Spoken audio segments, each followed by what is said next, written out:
Patterns پہ چلتے ہوئے جماعت کام کرے ان دو صوبوں میں کہ وہ جماعت اس سطح پہ آ سکتی ہے جہاں پہ کے پی اور بلوچستان کے اندر ہے؟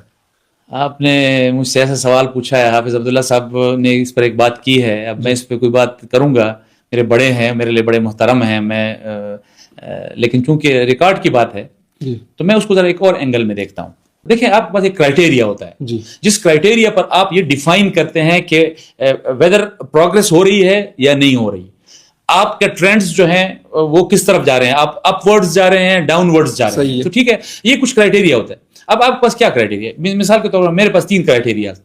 نمبر 1 کہ آپ کے پاس ووٹ پارلیمان، جب آپ پارلیمانی جمہوریت کی طرف میں حصہ لیتے ہیں تو آپ کے پاس ووٹ سب سے بڑا کرائٹیریا، ٹھیک ہے، یہ کرائٹیریا ہے. دوسرا، آپ کے پاس عوام کے ساتھ انٹریکشن، جلسے جلوس آپ کرتے ہیں تو اس میں لوگوں کی شرکت جو ہے وہ کیا ہے. نمبر 3 یہ کہ آپ کے جماعتی نظم میں جب آپ رکن بناتے ہیں، جب آپ کارکن، جب آپ باقاعدہ ان کو اپنے نظم میں لاتے ہیں تو آپ کے پاس کتنے لوگ آپ کے ساتھ جڑتے ہیں جماعت میں. یہ 3 بیسک کرائٹیریاز ہیں، جماعتی حوالے سے بھی، عوامی حوالے سے بھی، جمہوری حوالے سے بھی.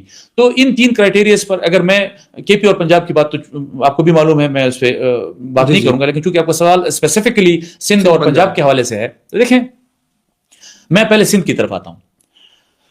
آپ سندھ کا جمہوری حوالے سے، جو پارلیمانی کے ووٹ کے حوالے سے اگر آپ اس کرائٹیریا پر اس کو ناپتے ہیں، اس الیکشن میں، پچھلے الیکشنز کی طرف نہیں جاتے، لمبے اس کی طرف نہیں جاتے، ابھی اس الیکشن کو آپ کشمور سے شروع کر لیں، آپ کراچی تک چلے جائیں.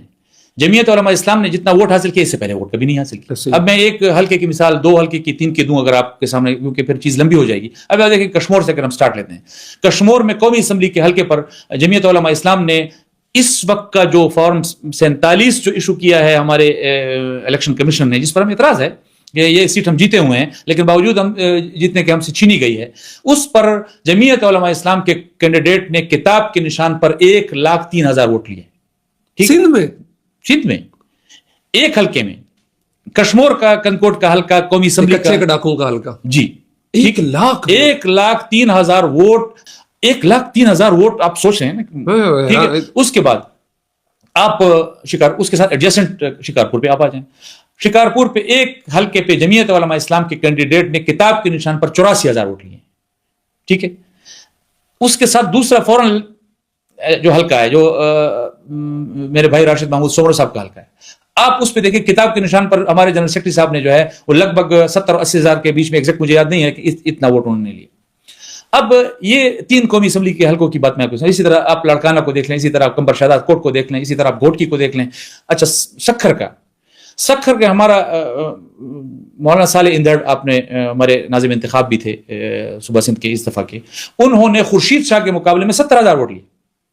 ٹھیک ہے، اب آپ اس کرائٹیریا پر چلتے چلے جائیں، آپ کراچی تک چلے جائیں. تو یہ اگر اس کو میں اپ ورڈ ٹرینڈ نہیں شمار کروں گا، اگر میں اس کو پروگرس نہیں شمار کروں گا تو پھر میں کس چیز کو پروگرس شمار کروں گا؟ دوسری بات، سندھ اس وقت وہ صوبہ ہے کہ جس صوبے میں، اب دیکھیں کے پی اور بلوچستان کے جو امن و امان کی صورتحال ہے، اس امن و امان کی صورتحال میں واحد جمعیت علماء اسلام آپ کو نظر آتی ہے جو کہیں نہ کہیں 4 5 6 مہینے بعد ایک ایسا اتنا بڑا اجتماع کرتی ہے اور وہ اپنے ووٹروں کو، اپنے کارکنوں کو موبلائز کرتی ہے اور ایک جگہ پہ جمع کرتی ہے. لیکن چونکہ سندھ میں امن و امان کا ایشو صرف چند اضلاع میں ہے یا ڈاکوؤں کا، اس کے علاوہ باقی سندھ پرامن ہے.